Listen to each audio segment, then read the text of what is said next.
Morning.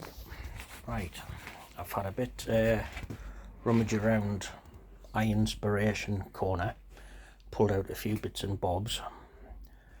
I've decided that this is going to get cut in half, and this is going to be the legs.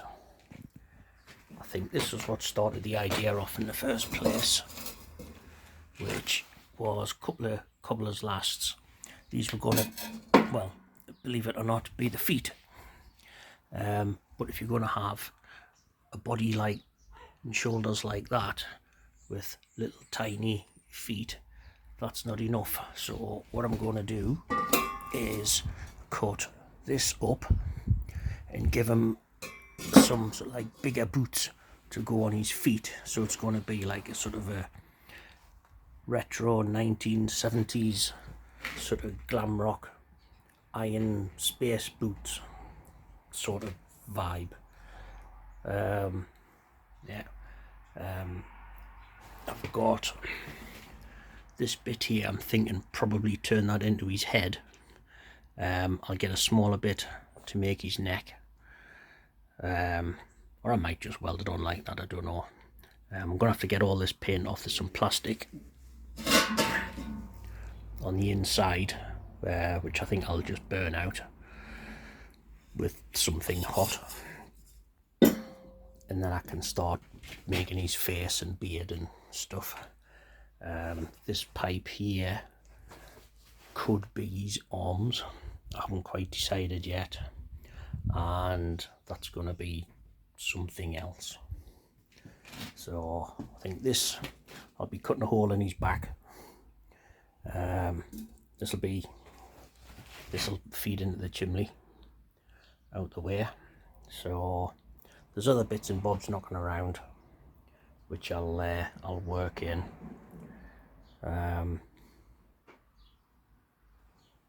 So I've got lots of fannying on to do. Those dodgy welding rods which made that weld look really bad. I think I'll just hammer all the flux off, and I might use that as his hair, or give him a mustachio or something like that with that. So somehow I'm gonna have to wangle all of this and make it fit together somehow. Yeah, why can't I do something sensible? Right, let's get cracking. Right, here's a very rough early mock-up of what it's going to be like.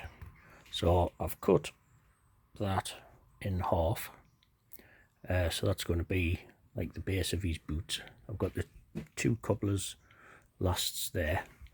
I'm going to have them welded to there. I think I'm going to give him a right foot forward sort of stance, then go up. See how I give him a hand? Well, I'm going to cut that out. That's going to be basically the front door, then there, and then, well, he's missing a head at the minute because I'm busy burning the all that plastic and crap off. So if I can roughly get that in, that's kind of the basic 8. But it will look better when it's done, as I've got a few extra little things to go on here and there. So yeah, just looks like well, a couple of bits of metal at the minute, but it'll get better.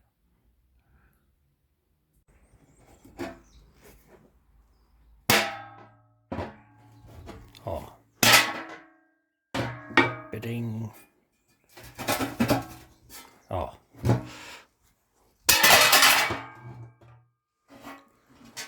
right, dodgy camera work. There's that done.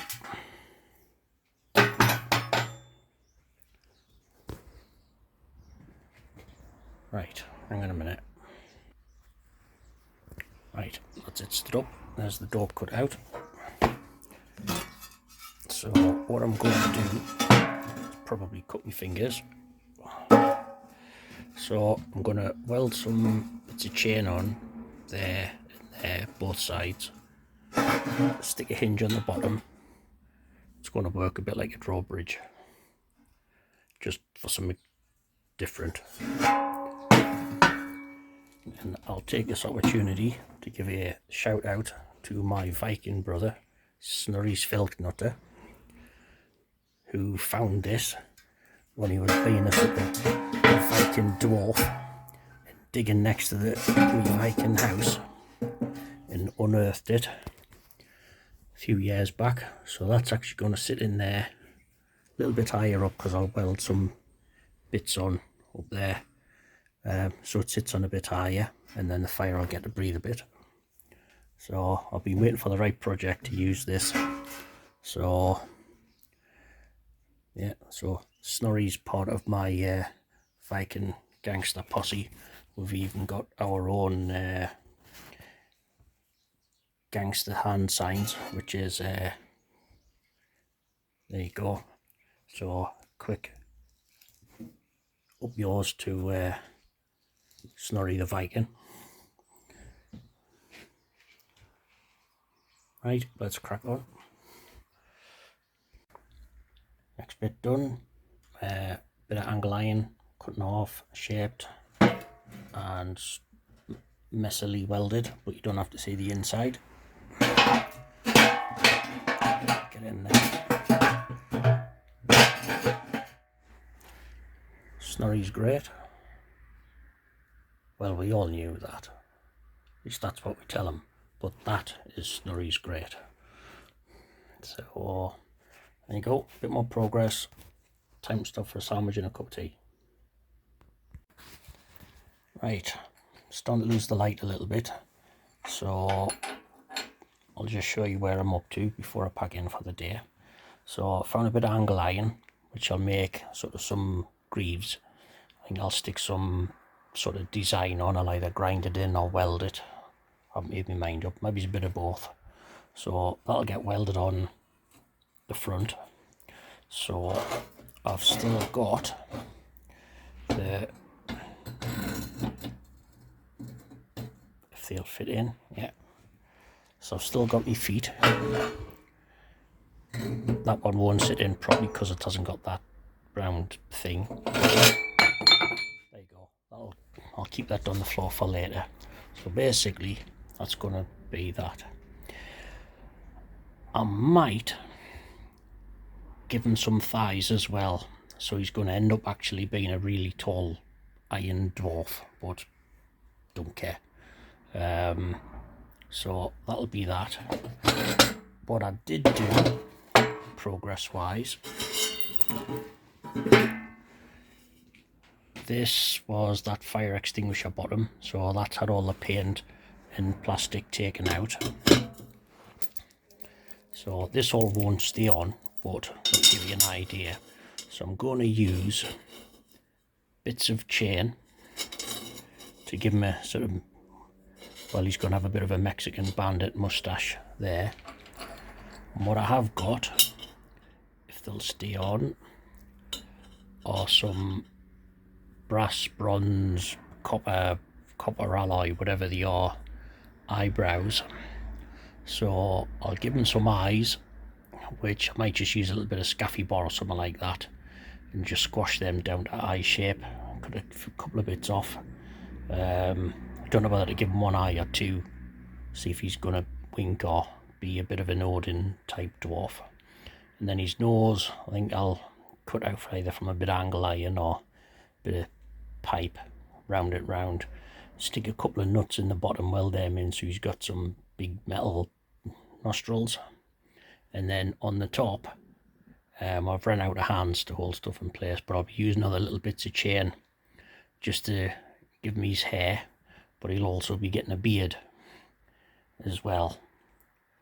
So, and then hopefully I can just jazz it up and make it look a bit better. How I'm going to fix this onto there, I've got another bit of fire extinguisher, more or less the right size. I might cut the top off that and weld that on because that tapers down. And that could be his neck or something like that. Haven't quite decided yet, but I think I'm going to go and have my tea now. So there's a bit of progress for the day. Not so bad, but just before I go, I'm going to give you a little taster of something else I'm going to start. Right, here we have a piece of leaf spring which is being straightened out. I will fill that hole in, and I was going to forge it round to come around to have the spike there, but I might just be lazy and weld it on. This is going to be an Urukai scimitar, so it's called anyway. It's basically just looks like a machete with a big spike on the end. So I'm going to make mine possibly a little bit bigger. I might make it 1.5 hand size, but yeah, that's almost 1.5 hand size anyway. But I might stick an extra bit handle on and then a pommel just to counterbalance it a bit, because I want to use it as a sort of machete come axe type, sort of snidding axe come picaroon come zombie end of days thing, just because. I don't know when I'll start this, but it'll be soon. I think I'll do this alongside the stove build. Right, tea time, see you in a bit.